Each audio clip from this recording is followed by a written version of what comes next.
Olivier Chardavoine, bonjour. Bonjour. Vous avez publié aux éditions L'Harmattan, la politique publique d'intelligence économique. Alors, comment vous est venue l'idée d'écrire ce livre? Alors c'est venu d'un constat.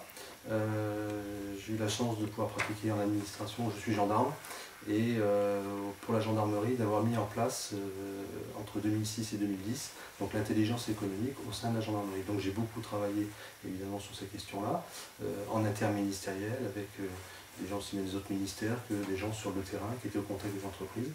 Et au fur et à mesure, effectivement, j'ai constaté qu'il me manquait une sorte de panorama général sur les différentes possibilités des différentes administrations. En fait, il y a énormément de choses que l'on trouve de façon un peu éparse, mais qu'il me paraissait bon de pouvoir synthétiser. Qu'apporte du coup votre livre par rapport aux écrits déjà existants sur le même thème? Alors, c'est une compilation. Voilà. Effectivement, on trouve beaucoup de choses qui ne sont pas toujours en relation les unes avec les autres. Et du coup, il m'a paru intéressant de pouvoir faire une présentation générale. Tout simplement, ça s'inscrivait également dans un travail de thèse. Donc j'avais besoin de synthétiser toutes ces informations pour avoir ce panorama global qu'on n'arrive pas forcément à avoir du premier coup d'œil à travers les écrits qui sont déjà existants. Alors, à qui s'adresse-t-il?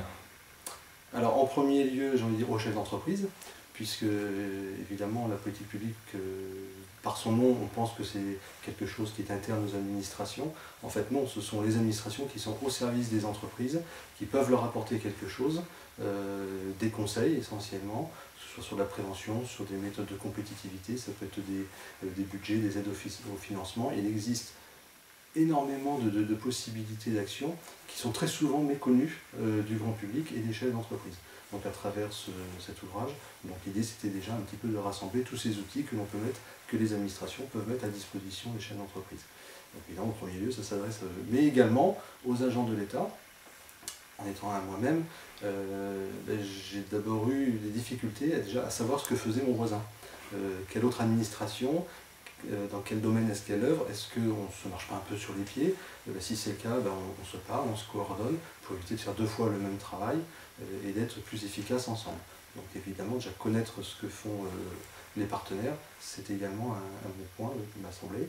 Et en troisième lieu, je dirais les étudiants en intelligence économique depuis une dizaine d'années, depuis le rapport Carayon de 2003, effectivement, il y a une dynamique de l'intelligence économique qui s'est mise en place en France.